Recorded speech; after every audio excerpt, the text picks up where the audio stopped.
ñu ngi leen di nuyu di leen jaajëfal yéen ñuy suivre chaîne bii di Xalaat TV ñu leen di dalalaat ci seen jàngatu bés bi. tey nag dañuy wax ci kaw Abdou Karim Gueye ñu gën ko xam ci turu artiste bii di Karim Xurum Xaq moom nag bésu samedi 9 mai bi weesu lañ ko tegoon loxo li taxoon nag ñu teg ko loxo baax na ñu fàttali ko lii la. wax dëgg yàlla man j'ai très mal quoi te dëgg neexul léegi nag ñun càggan gi ñu sàggan ñun ba ñoom ñu am sañ-sañu taxaw di convoquer ay xalifu Kaolack man j'ai honte dama rus dama am gàcc ci mim réew lii kenn xamu ko ragal ñeme yàlla ragal gendarmerie ragal police ragal Macky Sall nga ay gel ay franc-maçon lañ nga xam ne Jeune Afrique fii la wax dégg ko ñu wax ko ne Macky Sall franc-maçon la léegi ay franc-maçon ñoo ñuy teree julli ji juma convoquer suñu xalif yi policier jàppan di leen tëj ji def yu kenn jàpp ay imam leen tëj ci kaso bi dëkk bi ñëpp di seetaan quoi man barki alxuraan j'ai très mal xalif Léona Niassène bi wane na buntu bi ibbi na buntu bi leer na amatul kenn koy taxaw àjjuma bii di ñëw maa ngi ñaan na ñëpp génn ñu dem julli ji en masse man de maa ngi koy jëm a lijjanti pa bu ànd ak man képp koo xam ne ànd man ngay imam parce que man li ma metti mooy du ma imam du ma bilaal du ma noddukat loolu moo ma metti sama biir xol damay ñaan man maa ngi joxe sama numéro man képp koo xamante ni pare nga nekk pour jiite pour julli man ma yóbbu la bërëb boo xam ne dañ fay dajee julli. lii nag mi ngi ko yëkkati woon gannaaw ba ñu convoqué woon imam Léona Niassène xalif général bi topp ci mu doonoon image bu naqari woon képp kuy sénégalais waxuñu rek ku jokku Léona Niassène mais képp kuy sénégalais moo xam foo mënti bokk mbir mi daf la métti woon. amaana moom Abdou Karim Gueye am na chaîne YouTube boo xamante ni mën na fa wax ñëpp dégg ko mais am na ñeneen sénégalais yoo xamante ni bés boobu noonu bu ñu amee woon fu ñu ko naqarloowee dinañ wax lu ëpp la Abdou Karim Gueye waxoon parce que ku ne amoon nga lu la métti woon lool. kon li ñu mën a jàpp mooy waxee na xol dëgg la xëy na def na erreur de communication bi mooy am na yoo xam ne boo koy xeex ñu jëm la corrompre nga bañ ñu jëm laa wut fu ne sottiwul yow en tant que porteur de voix doo leen may fu ñu la coller motif mais gis nañ ni gars yi ci loolu la ñu profité nëbb ko jant bi le 9 mai bi ñu weesu jugé ko le 13 mai maanaam ñeenti fan gannaaw bañ ko tegee loxo tëj ko ñetti weeru kaso yoo xamante nii da koy tëdd. bu ngeen gisee procédure bi ni mu gaawee ngeen xam ni Karim gars yi dañ ko xiifoon moo tax ñuy artu képp kuy sénégalais tàmbalee ko ci ñi nga xamante ni ñoom la ñu dénk réew mi moo xam ci bépp bànqaas bu mënti doon parce que ñoom ñoo yor justice di ko manipuler comme ni mu leen neexee ku leen neex ñu tëj ku leen neex ñu tëji yéen a gisal seen bopp ni bàyyi nañ benn ci délinquant yi gën a dangereux ci réew mi muy Bougazelli moom Bougazelli offensé wul benn doomi aadama wala ñaari doomi aadama li ñu bokk ñun sénégalais yi muy suñu koom suñu économie la naroon na saxal ak benn groupe bu bandi kon ku mel noonu bu ñu xëyee bàyyi ko ñun gisuñ lan la Abdou Karim Gueye di def ci prison bi te moment bi ñu wax ak yéen yi xam leen ni Karim mi ngi feebar trop ci biir kaso bi yéen ñëpp yëgoon ngeen ni feebaroon na fi ba ñu yóbbu ko bitim réew mu faju mais ba tey wérul te situation bi mi ngi aggravé wu maanaam mi ngi jël beneen dayo ci biir kaso bi nga xamante ni fa la nekk ngir leeral dañ leen di dëkkal benn extrait bu live bu Ousmane Sarr di membre mouvement Nitu Dëgg ak intervention wu kenn ku jege loolu Abdou Karim Gueye di wuyu ci turu Antoinette. donc Abdou Karim bañ ko jàppee ba léegi donc tey mooy 35e jour bi ñu xam ne boobu ba léegi ñu ngi koy dégg chaque jour saa bu yeewoo mi ngi woo ñu ngi koy dégg voilà saa bu yeewoo rassuré ñu nag ne ñu mi ngi ci jàmm mais Abdou Karim ku ko xam-xam ne jàmbaar la te dafa mën a nëbb lépp lu ko dal daf ñu koy nëbb te jàpp nañ ne bii mooy 3e fois mu feebar ba mu dugg ak léegi donc njëkk na feebar donc jabaram njëkk na feebar mu nëbb ko jabaram rek moo ko yëg donc jabaram partagé ak man mais ñaan ma ne buñ ko wax parce que Abdou Karim bëggul kenn ku ko wax donc 2e fois bi mu feebaraat grippe bu metti boo xam ne àndul ak feebaram ku xam feebaru Abdou Karim xam li ko dal xam ne waru grippe sax waru ko dal donc ñu jàppaat ci boobu ñu nëbbaat encore ñu noppiwaat mais bi yoon nag 3e fois bi nag tey nag vraiment dafa am symptômes yoo xam ne ba feebar bi doog a commencé noonu la commencé woon andi ko ba nga xam ne opération fekk aussi donc symptômes yooyu 2 opérations yi mu am Sénégal yëpp symptômes yooyu saa bu commencé rek opération moo ci doon tegu ba mu demee extérieur aussi noonu la commencé symptômes yi bu commencé ñëw rek opération bi ciy teguwaat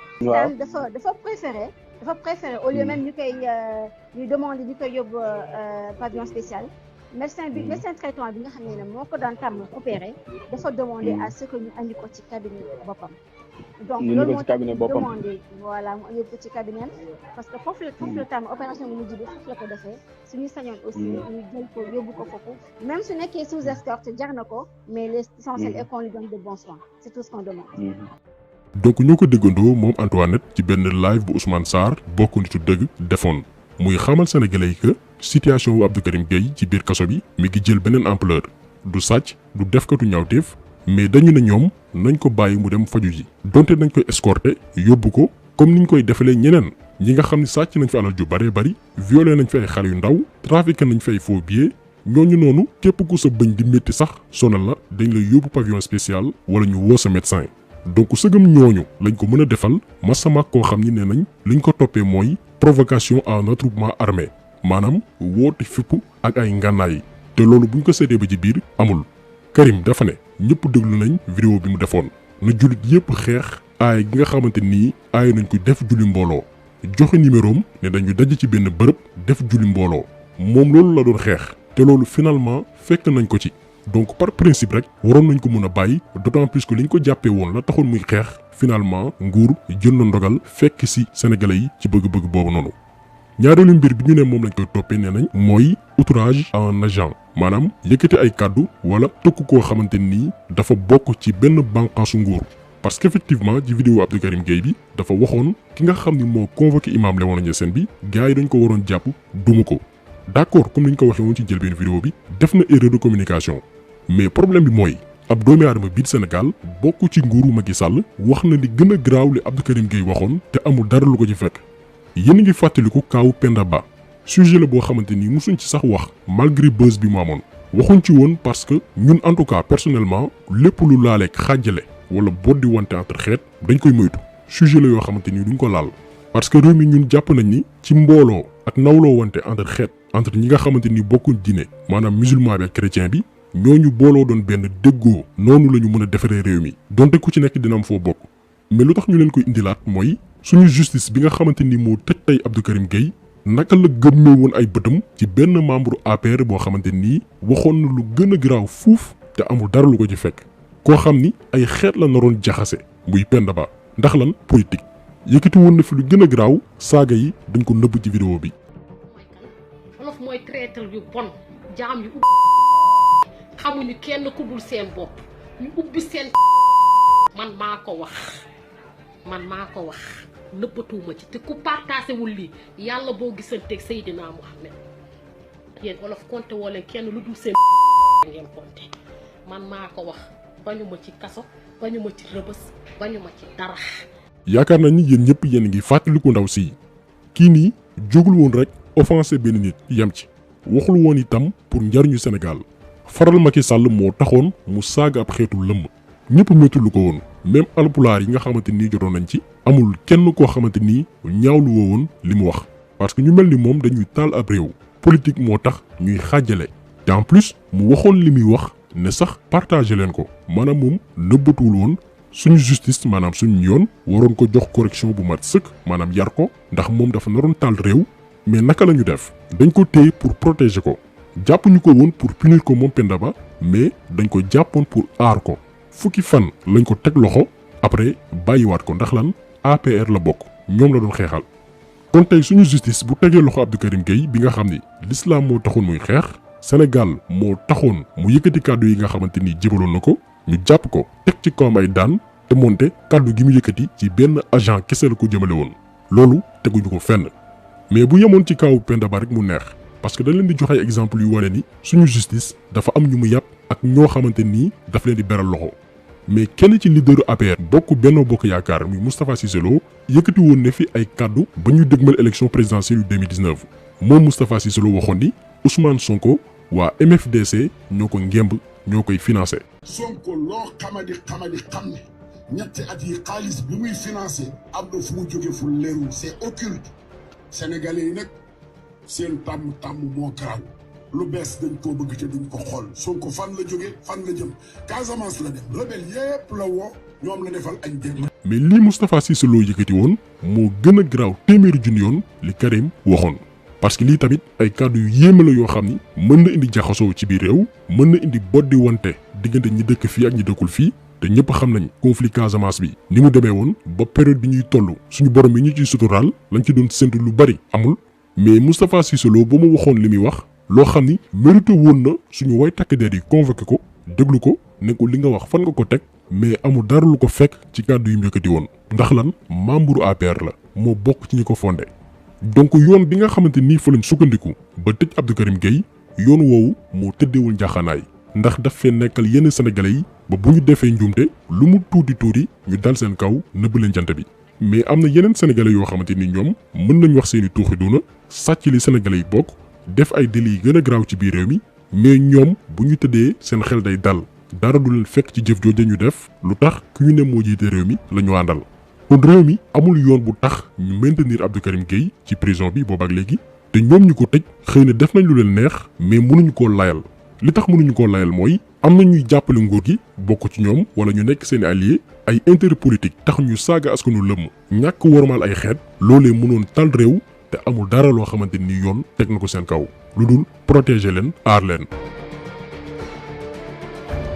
léegi nag ñun lu tax mbirum Abdou Karim Gueye intéressé ñu mooy dañ fi gis ci biir réew mi ci wàllum histoire ay xeexkat yu nguur sàkkal pexe ba jël seen bakkan. lu yàggul partagé woon nañ fi benn vidéo Diallo Diop di frère ci Omar Blondin Diop bi nga xam ni ci temps wu Senghor teg nañ ko loxo tëj ko kaso jël bakkanam ci biir kaso boobu noonu ñu ko dencoon Gorée. li fi xewoon jamono jooju noonu moo fi nekk ba léegi dara soppeekuwul ñun Afrique suñu réew yi ñu ko jiite duñu ay homme d'état mooy ngay déglu di taataan bëgg-bëgg askan wi bu dee ni c'est légitime kuy jug ngir critiquer li jëmale réew mi kanam nga déglu ko xool loo ci mën a jàpp ngir changer mbir mi maanaam jëmale réew mi kanam. mais suñu réew yi boo jógee di xeexle askan wi ñi nga xam ne ñoo jiite réew mi duñ la déglu duñ la may nopp au contraire dañ lay def noonu seen objectif du nekk déglu la mais dañ lay jéem a woo corrompre la pour que nga noppi maanaam jënd sa baat bu sottiwul ñu yàq sa der pour que dootoo tekkeeti dara maanaam yow dootoo waxati ci mbooloo sénégalais yu weddi la bu loolee échoué ñu làkk la jant bi maanaam tëj la boo dëgëree bopp nag ñu ray la mu jeex benn yoon. moo tax kaw Abdou Karim Gueye bi ñu am ci njàqare bu rëy ndax benn ci Tunkara la ñu njëkkoon jaar pour corrompre ko mu bañ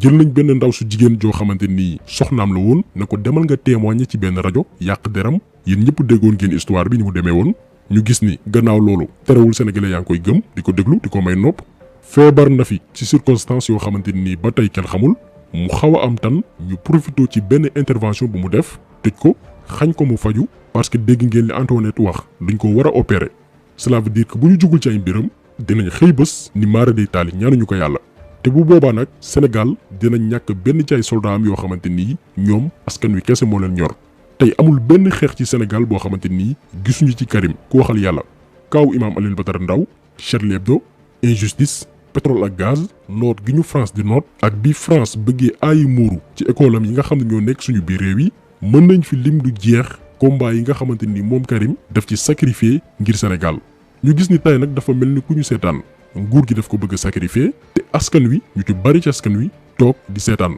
ndax lan ba muy wax xëy na gis nañ seen bopp ci wax ji. am na ñoo xamante ni yenn ci ay kàddu yu njëkkati woon neexu leen mais ñëppay juum na ci communication loolu dañ koy approuver dañ koy nangu mais nañu fàttali li mu jot a xeexal Sénégal fàttali li mu sacrifier yépp ngir réew mi au moins fi mu nekk mu sentir que ni sénégalais ya taxoon muy jóg di xeex seetaanuñ ko bàyyiwuñ ko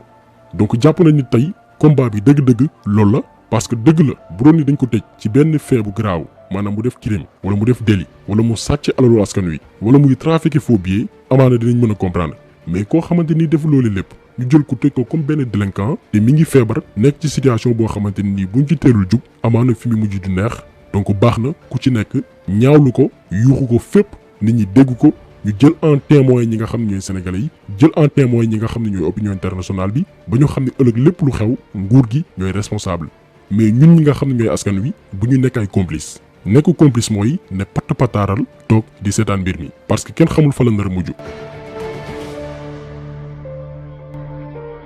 vidéo tay bi nag dañ koy jeexal ak suñu concept bi nga xamante ni li ko tax a jóg mooy promouvoir gratuitement créativité jeunes sénégalais yi parce que ni mu amee ci réew mi ay jeunes yu yaafus comme ay Qnet Thiens wala Crowd One bi nga xamante ni suñu vidéo bi weesu def nañ taxaw seetlu ci ñoom ñoo xam ni foog nañ ni ñoo gën a muus ñëpp ay yambar ay dóorkat international duñu créer dara naxaate moo leen tax a jóg bëgg a def ci bopp jeunes yi que ni xaalis kenn du ko liggéey xaalis da ngay toog fi nga toog muy ñëw ni mu amee dóorkat yooyu noonu ay arnaqueur international noonu la amee ci beneen wet ay jeunes yu créatif te soxla ku leen promouvoir ku leen xamle ay jeunes yoo xamante ni ñoom dañuy inspiré wu maanaam dañuy xool li nga xam ne mooy jafe-jafe sénégalais yi di ci inspiré wu di ci créer ay solution ñenn ci jeunes sénégalais yooyu noonu day étudiants yu nekk école supérieure polytechnique bu Dakar spécialisé wu ci li nga xam ne mooy génie informatique ak gestion des entreprises ñoom dañu créé benn site tuddee ko freedoctor.com. après dañ ko partagé suñu page Facebook muy site boo xamante ni dafa spécialisé wu ci wàllu wér-gu-yaram